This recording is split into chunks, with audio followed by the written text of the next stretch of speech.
I slept the night here. After leaving Tiruchendur, I thought I can manage a place for camping. Randomly, I asked the manager of this petrol pump about camping. He said I can stay there if I get permission from the owner, and he assured that he will talk with owner for permission. But the owner came at 10:30 and didn't give me the permission. He told me to leave the area. Then one of petrol pump's staff talked with him and then he allowed me to sleep there. He deserved a big thanks. At least I didn't have to face any big trouble at that time of night. Anyway, I am back on the road. This time determined to definitely make it to the Kanyakumari.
আজকে পোঙ্গল যেন সবগুলো ঘরের সামনে ছোটোখাটো আলোচনা happy Pongal.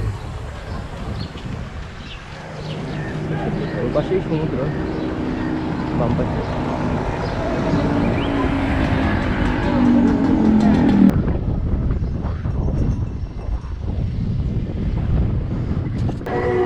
সবগুলো ঘরেই festival আমেজ বুঝেই যাচ্ছে। সবাই নতুন জামা কাপড় করে এই উৎসবে যা হয়।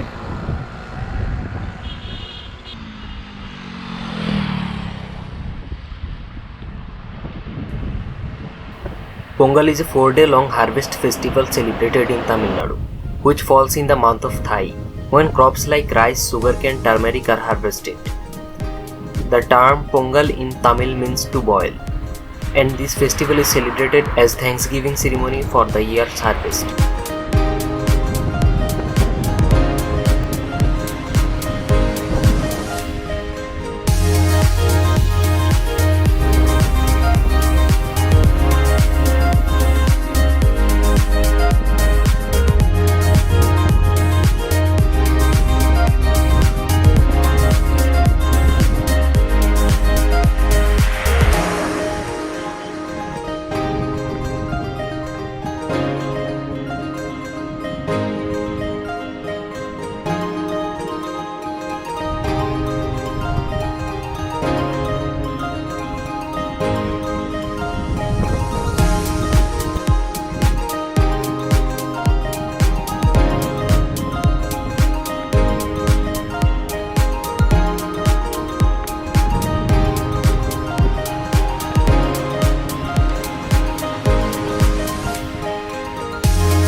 The roads from Manapur to Kanyakumari were phenomenal, winding through changing landscapes of paddy fields, palm trees, fishing villages, small towns, the coastline, and thousands of windmills welcoming to Kanyakumari.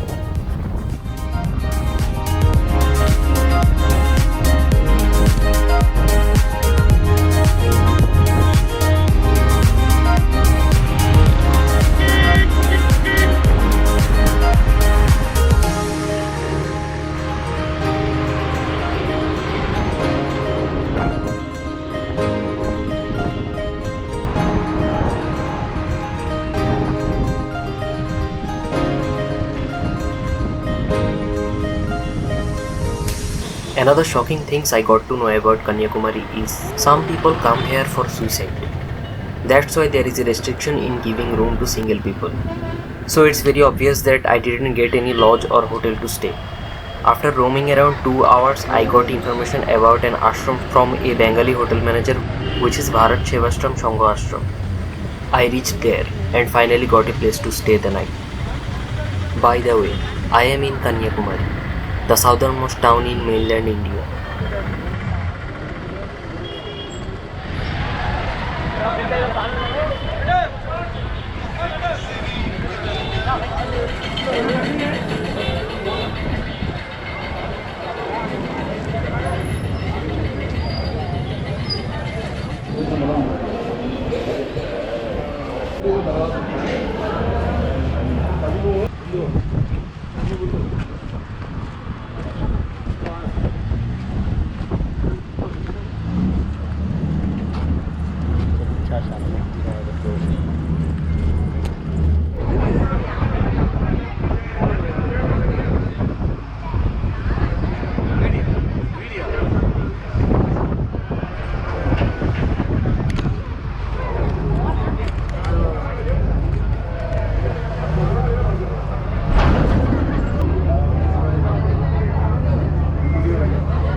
I met with Palanisamy Anna at ferry boat. Basically, he is from Coimbatore, and as like me, he is also traveling solo. His phone was out of charge, so he asked me if I could take some picture of him. That was an easy task to do.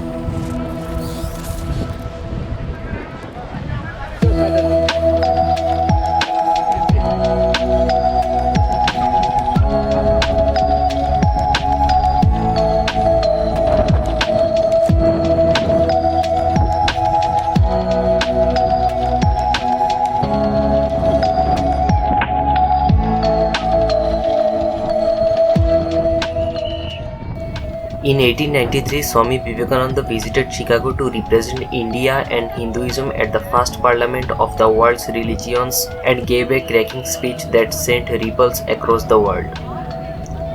On 24 December 1892, before his trip, he visited Kanyakumari. Legend has it that the great man meditated on that very rock for 2 days and attained enlightenment. In 1963, to mark the birth centenary of Swami Vivekananda, the rock was officially named the Vivekananda Rock, and the rock memorial was built in 1970. The rock has religious significance as well. Hindus believe that goddess Kanyakumari, an adolescent, a virgin incarnation of god Parvati, placed the rock by touching it with her feet while she was performing austerity. This is the reason that the place is called Kanyakumari.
Palani Anna noticed that I was not taking any picture of mine.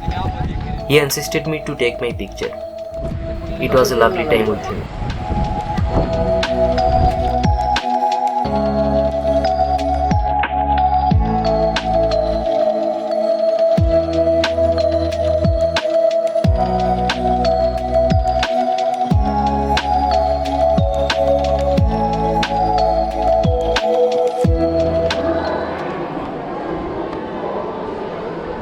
This is Gandhi Mandapam.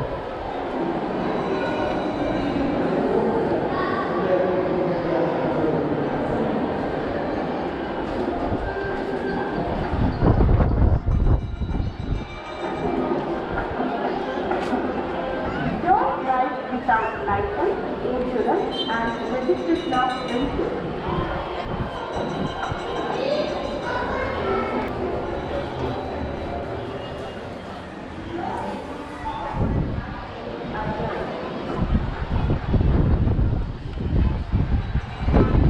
It is the southernmost point of Indian peninsula where the Arabian Sea, Indian Sea and the Bay of Bengal meet.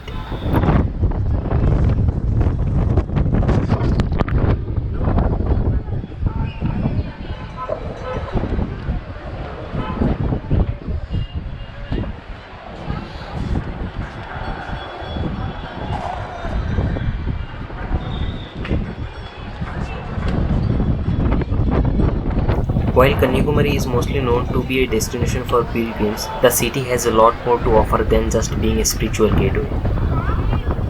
The city will enthrall you with breathtaking views of sunrises and sunsets, finest in the entire country.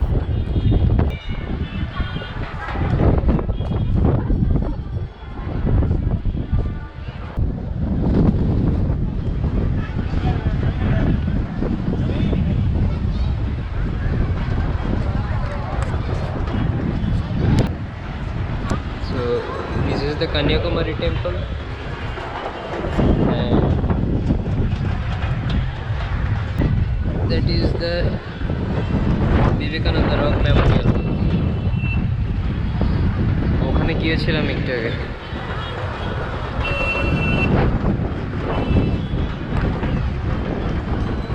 GoPro low light.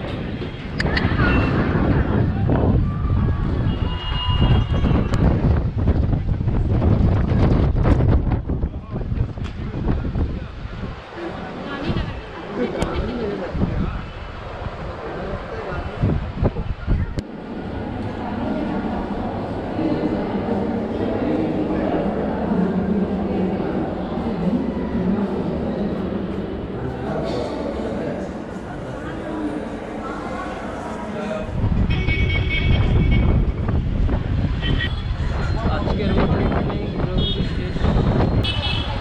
আশ্রমে ফেরত যাব। The Guruji of the ashram was so familiar with me. When I told him that I came from Bangladesh, he smiled and talked as if he knows me for many years. Back to the ashram. He knows Bangla, so we communicated in Bangla. While everyone was rejecting me in giving room, he gave me a single room without charging any money.